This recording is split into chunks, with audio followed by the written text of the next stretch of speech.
My name is Arthur. I've been a senior case manager for the Department of Child Services for 15 years. That's 15 years of beige offices, stale coffee that tastes like disappointment, and the distinct, papery smell of failing families. You don't survive this long without building a wall inside yourself, a thick concrete barrier designed to make the horrors you witness every day just bounce off. I thought my wall was perfect. Indestructible, then I walked into interrogation room 3 to speak with Hannah. The file on my desk had been a masterpiece of bureaucratic confusion, flagged with a dozen different codes. It called her case bizarre child neglect, which is department speak for we have no earthly idea what's going on here. The reports were a collection of unsettling vignettes about her 7-year-old son. On paper, she was a monster, or at the very least, dangerously incompetent. In person, sitting across the scarred metal table under the buzzing fluorescent light, she just looked tired. But her eyes were sharp, lucid, and held a stillness that was deeply unnerving. I started with the usual script, the calm, almost bored tone I'd perfected over the years to establish control. Hannah, we're just here to understand what's been happening with Leo. I wasn't 2 minutes in when she cut me off, not by shouting, but by holding up a hand. She leaned forward slightly, her hands folded neatly on the table, and gave me this little smile. It wasn't angry, it wasn't scared, it was, God help me, pitying. You know, she said, her voice quiet but carrying across the room like a bell, you people never manage to save the ones who really need it. And just like that, 15 years of my wall didn't just crumble. It evaporated, the air went out of my lungs. Every canned response, every procedural question died on my tongue, because the most terrifying, soul-crushing part of it all was that she was 100% right. In that moment, I wasn't looking at a suspect anymore. I was looking at the ghost of every file I'd ever closed with a knot in my stomach, every kid we were a day too late for, every family that slipped through the cracks of a broken system we pretend to control. This wasn't about her anymore, it was a judgment. And I knew deep in my gut, with the kind of certainty that makes you sick, that I was the one on trial. My mind reeled, trying to regain its footing by retreating to the safety of the file, the Hannah file. It was a brick, nearly 3 inches thick, bound with a rubber band that seemed to be straining under the pressure.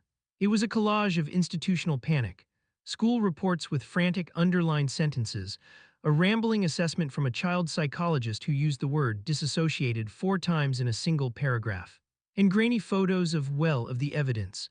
It all centered on her son Leo, 7 years old. The file painted a portrait of a child who wasn't just troubled but actively malevolent, an agent of chaos in a primary school classroom.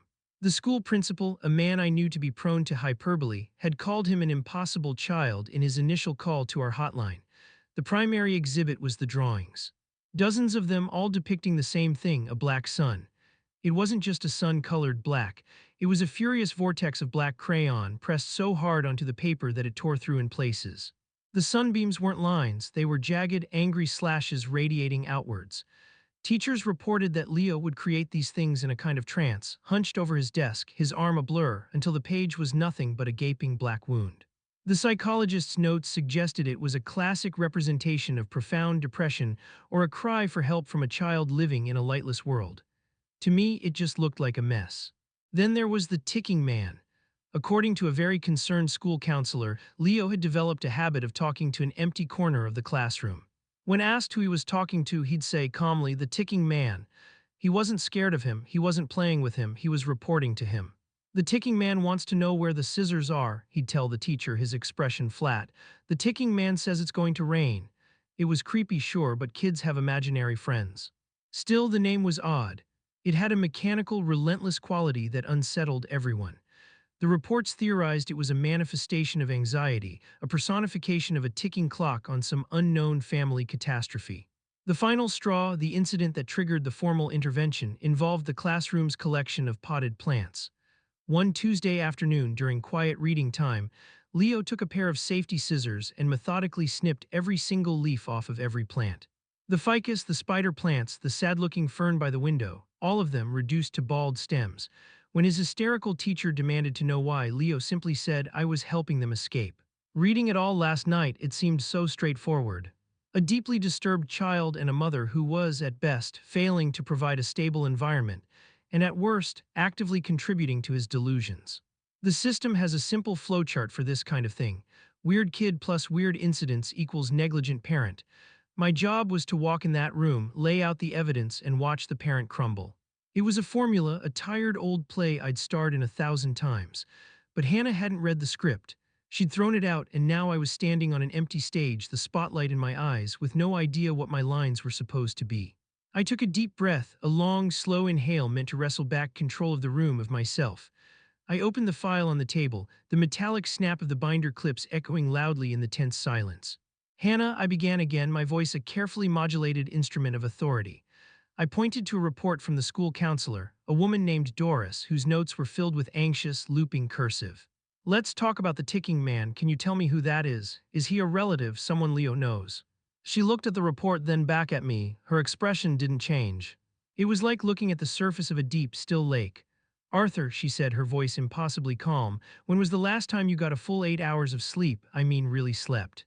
Not just passed out from exhaustion. You have these dark circles under your eyes. They're not new. They look settled in. I blinked, thrown completely off balance. That's not what we're here to discuss. My training screamed at me, deflection, redirection, bring it back to the subject. Isn't it? She countered, a faint, almost imperceptible smile playing on her lips. We're here to discuss a child's well-being, his environment. Your well-being seems compromised. You're running on fumes.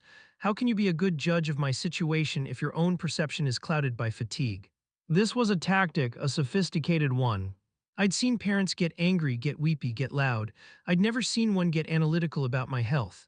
I pushed forward, my voice a little firmer, trying to bulldoze through her bizarre line of questioning. The school is concerned. Leo's behavior is disruptive. The drawings, the plants. Ah, the plants, she interrupted, leaning back in her chair. The movement was fluid, relaxed. She was more comfortable in this interrogation room than I was. She gestured to the thick file. In that report, the one from Mr. Albright, the principal, page 3, paragraph 2. He spells environment with an A, environment. Is that the level of attention to detail we're entrusting our children's futures to? My jaw tightened. That's a typo, Hannah, a simple mistake. It has no bearing on the fact that your son destroyed school property. It has every bearing on it, she insisted, her voice still soft, but now with a sharp, cutting edge that made the hairs on my arm stand up. It shows a system that is sloppy, rushed, careless. A system that sees a spelling mistake and doesn't care, just like it sees a weird kid and doesn't ask the right questions. It just files a report, it fills out a form. It sends a tired man like you, Arthur, into a room to check boxes. Every word was a perfectly aimed dart, bypassing my professional armor and hitting the soft, tired, disillusioned man underneath. She wasn't defending herself, she was vivisecting me. She pointed a chin at my tie. Your tie is crooked, the knot is too tight, it's pinching the fabric. You probably loosened it in the car on the way here, thinking about how much you hate this part of the job, but you forgot to straighten it again before you walked in. You wanted to look in control, but you missed a detail. I instinctively reached up to my neck. She was right. The knot was strangling my collar. You see, she said, her smile widening just a fraction of Victor's smile. Details, they matter. You're missing them because you came in here with a story already written in your head. The crazy mother and the disturbed child. It's a neat, tidy narrative. It fits on the forms. You're just looking for quotes to fill in the blanks. The interrogation had completely derailed. It wasn't an interrogation at all. It was a bizarre, one-sided psychological evaluation where I was the subject. I was supposed to be the one asking the questions, peeling back the layers of her story. Instead, she was peeling back mine, exposing the burnout, the cynicism, the bone-deep weariness I tried so hard to hide from myself, let alone from a suspect. She wasn't playing chess. She was playing a game I didn't even know existed, on a board I couldn't see, and she was winning. I felt a flush of anger, hot and unprofessional, rise in my chest. I slammed the file shut, the sound cracking like a gunshot in the small, suffocating room. Enough, I said, my voice harsher than I intended, raw with an emotion I hadn't let myself feel in years. Hannah just looked at me, her gaze steady, unwavering. No, she said softly, but with the finality of a judge's gavel, not nearly enough. I called for a break. I didn't ask, I announced it and walked out of the room before anyone could object, my hands trembling slightly. I needed air. I needed a minute where her eyes weren't on me, dissecting my posture and my life choices. I bypassed the break room with its burnt coffee smell and headed straight for the men's room at the end of the hall. The fluorescent lights hummed, the tiled walls were a sickly shade of yellow.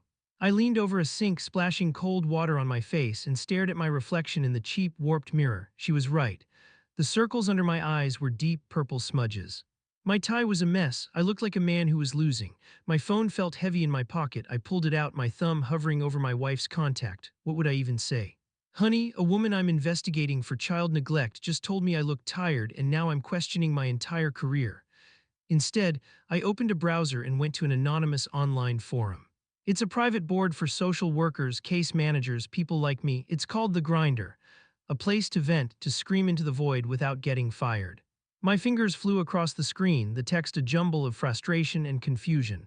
Title: Ever have a case that makes you question your whole damn life? Post: I'm in the middle of an interview right now. Mom of a 7-year-old kid who's doing all sorts of weird stuff at school. The file is a mile thick. On paper, it's open and shut neglect. But the mom, she's not fighting, she's not crying. She's just sitting there, calmly taking me apart piece by piece. She told me, you people never manage to save the ones who really need it, and God help me, I think she's right. It feels less like an interrogation and more like an exit interview for my soul. Has anyone ever dealt with someone like this? Someone who makes you feel like you're the one who's completely missed the point. I paused, chewing on my lip. Then I added a detail that had been nagging at me, something that felt out of place in the file, but I couldn't figure out why. Oh, and get this. The initial home assessment team noted something weird. Every single clock in her apartment was stopped. The microwave, the alarm clock by her bed, the big one on the living room wall. All of them frozen at exactly 12:03. What the hell does that even mean? Am I losing my mind here, or is this as weird as it feels? I hit post and shoved the phone back in my pocket, my heart still hammering. I didn't expect answers. I just needed to know I wasn't the only one who felt like they were drowning. Back in my cubicle, I couldn't bring myself to return to the interrogation room. Not yet. I told the officer at the desk I needed 15 minutes to review my notes, a lie that tasted like ash in my mouth. My notes were useless. The whole case file felt useless. It was a script for a play, and Hannah was performing Shakespeare in a different theater. I sat down, the worn fabric of my chair groaning in protest. The case photos were spread across my desk. I picked one up, a close-up of one of Leo's Black Sun drawings taken by a school administrator. It was just as unsettling on glossy photo paper, a furious, chaotic mess of black wax. I stared at it, my eyes tracing the jagged lines, trying to see what the psychologist saw, what the teachers saw. All I saw was a kid's anger. I tossed the photo down. It landed near my desk lamp. The harsh, yellow light hit the glossy surface at an odd angle, and for a split second I saw something. A glimmer, a flash of white against the black, my breath caught. I picked the photo up again, holding it directly under the lamp, tilting it back and forth. It wasn't a reflection. There, embedded within the thick, violent layers of black crayon, were faint, almost invisible white lines. They weren't random, they were deliberate. I squinted, my nose nearly touching the photo. They were letters and numbers, so small, so meticulously hidden, they were practically whispers on the page. My heart started to pound, a frantic, heavy rhythm against my ribs. This wasn't a drawing, it was a message. My hands were shaking as I pulled out the other photos of the drawings. Under the bright, direct light, they all revealed the same secret. Hidden within the chaos of each black sun was a different set of characters. CV-11, P-4. AR-7, it looked like gibberish, coded nonsense. Then my eyes fell on the initial intake form for Hannah's case. Her address was listed. 1400 Oakhaven Avenue, apartment 5 billion, Oakhaven. It was one of those massive, sprawling post-war apartment complexes. A labyrinth of identical brick buildings. On a hunch, a wild, desperate leap of logic, I logged into the county assessor's database and pulled up the architectural blueprints for the Oakhaven complex. I found the schematics for Building 5. My screen filled with a web of lines and technical jargon, and then I saw it, the HVAC system layout. A diagram of the heating and ventilation ducts. I looked back at the photo of the drawing. Leo hadn't drawn a sun. The central black mass was the building's main utility core. The jagged sunbeams weren't sunbeams at all. They were the ventilation shafts branching out to the different apartments, and the letters and numbers CV-11, P-4. I cross-referenced them with the blueprint legend. They were maintenance access points, junction boxes, great locations. Leo wasn't drawing his feelings, he was drawing a map. A map of the goddamn ventilation system of his apartment building. And the ticking man, oh God, the ticking man, it wasn't a monster, it wasn't a delusion, it was a sound. A sound a child would hear echoing through the metal ducts of a ventilation shaft. A small, rhythmic, mechanical sound. The sound of something that shouldn't be there, a sound like a timer. A sound like a bomb or a listening device. The snipped leaves. Helping them escape. Escape from what? From being seen? No, helping something else escape. He was clearing a line of sight. From a window to where, I felt a cold dread wash over me, so intense it made me dizzy. This wasn't a case of neglect. This was something else entirely, something terrifying. And I had been sitting across from the only person who knew the truth, treating her like she was crazy. I didn't walk back to the interrogation room, I ran. I grabbed the photo of the drawing and the printout of the HVAC blueprint, the papers rattling in my trembling hand. I burst through the door without knocking. The uniformed officer standing guard jumped, startled. Hannah was sitting exactly as I had left her, but she looked up when I entered, and for the first time I saw a flicker of something other than pity in her eyes. It was hope. The drawings, I said, my voice ragged, out of breath. I slapped the photo and the blueprint down on the metal table. The sound was a flat, ugly clang. They're not drawings. They're a map. Hannah stared at the papers, then up at my face.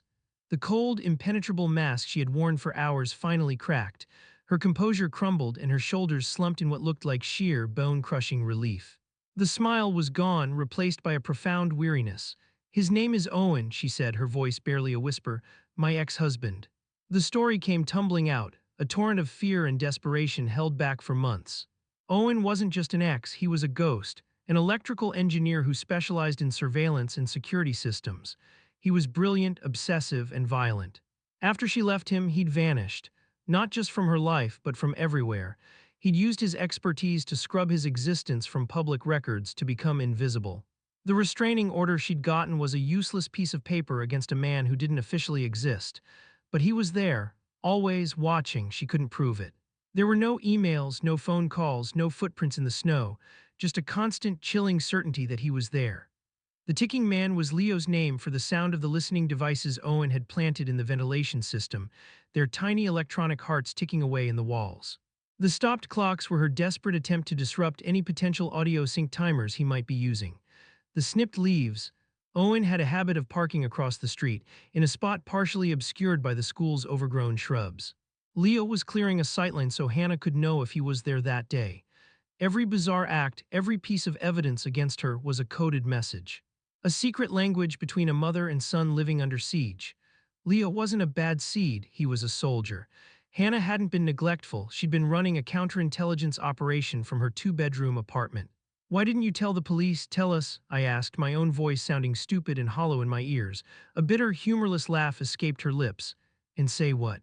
"That my ghost of an ex-husband is listening to us through the air vents, that my son is drawing schematics in his art class. They would have put me in a psych ward and him," she pointed at me, "in your system. Owen knows how you people think. He knew you'd see a crazy woman, not a target. This," she swept a hand around the gray, sterile room, "this was the only way. I had to get arrested. I had to make a big enough scene to get someone, anyone, to look closer. It was a gamble. I was betting that one of you wouldn't just be a box checker." She looked me straight in the eye. "I was betting on you, Arthur." The fallout was swift and efficient. Once the right people started listening, the whole house of cards came down. Based on Hannah's information, the real information, the police got a warrant. They found Owen sitting in his car 2 blocks from Leo's school, just as she'd predicted. The car was a rolling surveillance van. Scanners, laptops, high-gain microphones, a GPS tracker keyed to the chip in Leo's library card. In the trunk, they found a duffel bag with rope, duct tape, and a loaded handgun. The case was solved. A win for the department, a successful multi-agency intervention. I got a commendation from my supervisor. I felt nothing, no pride, no relief, just a cold, heavy emptiness. Hannah was released, of course, all charges dropped. I saw her one last time in the hallway as she was waiting for the paperwork to be finalized. She was holding Leo's hand. He was just a little boy, small for his age, with big, serious eyes. He wasn't a monster, he was just a kid. She looked at me, her expression unreadable. "You see, Arthur," she said, her voice flat, devoid of any malice or triumph, "you didn't save us. I just forced you to do the job you were supposed to be doing all along." She was right, we hadn't been heroes. We were a blunt instrument, a malfunctioning piece of a larger, broken machine. We were the last and most unreliable line of defense. And it had taken a mother's desperate, insane gamble to even get us to look in the right direction. A few days later, I found myself back on the grinder. I scrolled down to my original frantic post. There were a dozen replies, mostly sympathetic noises from other burnt-out caseworkers. "Hang in there," one said. "Parents will say anything," said another. I clicked reply and started typing. "Update, thanks for the support, everyone. The case is closed." The mom was telling the truth. All of it, the whole thing, was her trying to send a signal through a wall of noise and bureaucracy. I learned something this week. Sometimes the craziest behavior is the sanest cry for help.